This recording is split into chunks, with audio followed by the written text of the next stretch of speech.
Саламатсыздар, урматтуу достор. Мен Атыжан Медербек Жамбаев. Биз Түркиянын азыр Адана шаарында Чукура университетинде турабыз.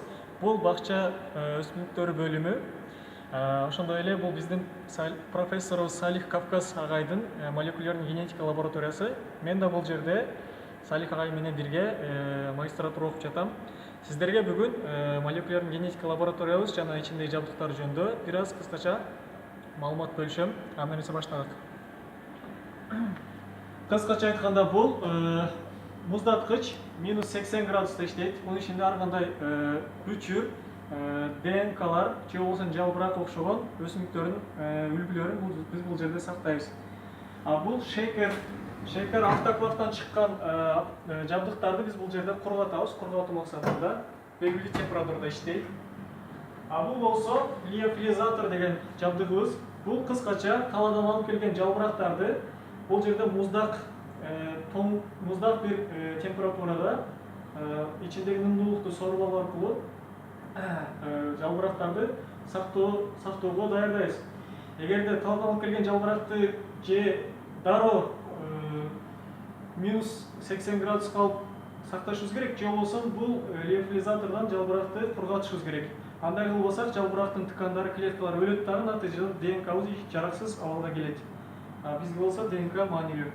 Бул болсо центрифуга аппараты, чоң центрифуга.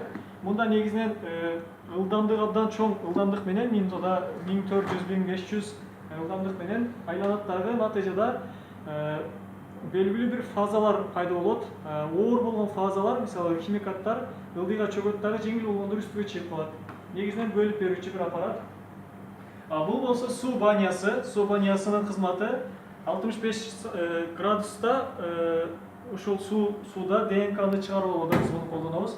Бул жерде компьютерлерден студенттерибиз билимин өркүндөтө алышат. Ичкери жактагы аппаратураларга келели.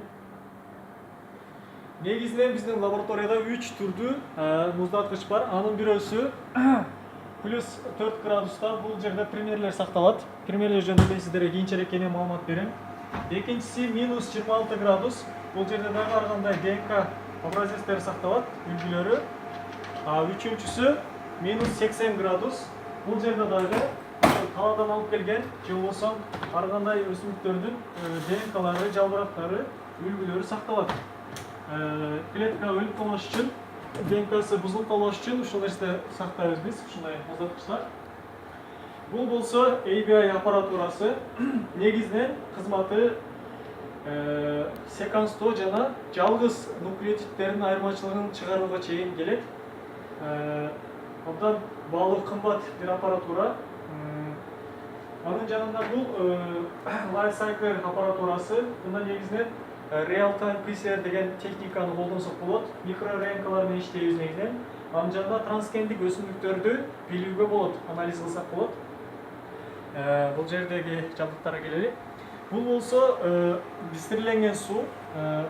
Дистилленген сууну кыскача көрсөтө кетсем, кадимки суу эмес, анын тазаланган бир абалы. Биз ДНК, РНК менен иштегенде буларды колдонобуз. Бул да double distilled water деп коет, же болбосо эки эсе тазаланган дистилленген суу. Кыскача ушундай. Бул болсо термосайкл аппараты. Мында биз негизинен PCR деген техниканы колдонуп, гендин бир бөлүгүн миллиондогон санга чейин клондоп көбөйтө алсак болот. 4-5 сааттын ичинде көбөйтө алабыз. Буну биз кийинчерээк дагы иштердин ичинде көрсөтө алабыз сиздерге. Ичкердеги жабдыктарга келели. Бул биздин автоклав. Автоклавдын кызматы стерилдөө. Бардык жабдыктарды, сууларыбызды биз иштөөдөн алдын автоклавда тазалайбыз, стерилдейбиз. Бул электрофорез танктары. Мында дагы кийинчерээк дагы кенен маалымат беребиз. Негизинен ДНКларды бири-биринен бөлүүчү аппаратура. Бул да муздаткычыбыз. Бул же болсо вытяжный шкаф. Вытяжный шкафта абаны жогору тартып кетет дагы биз.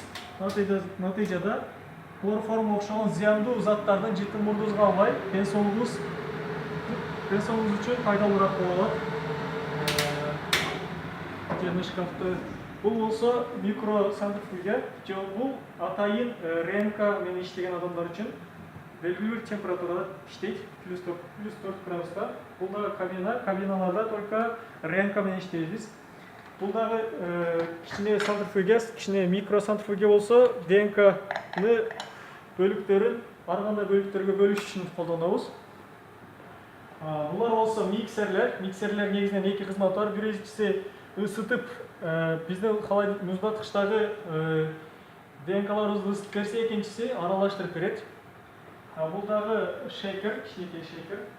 Бул жерде пипеткаларыбыз, пипет учтары. Бул болсо вортекс аппаратурасы. Вортекс аппаратурасы аралаштыруучу химикаттарды бири-бирине жакшы аралаштыруучу бир аппаратура. Кабин, эски термоцикл аппаратураларыбыз. Бул автоматтык ДНК өндүрүүчү жабдыгыбыз, автоматтык ДНК чыгарып алуучу аппаратура. Буну колдонуу бир аз кымбатыраак, кээде гана колдонобуз, өтө маанилүү иштерде. Бул болсо тараза, кичинекей миллиграммдарга чейин тактаны чыгарып берет. Кыскасы бул жерде тишулайзер аппараты, тишулайзер аркылуу биз жалбырак өрнөктөрүн, үлгүлөрүн эзип, аны ДНКсын чыгарганга жардам берет. Кыскачасы ушу биздин лаборатория. Мындан кийинки чыгарылыштарда дагы сиздерге жакшы маалыматтарды бөлүшкөнчө сак саламатта болуңуздар.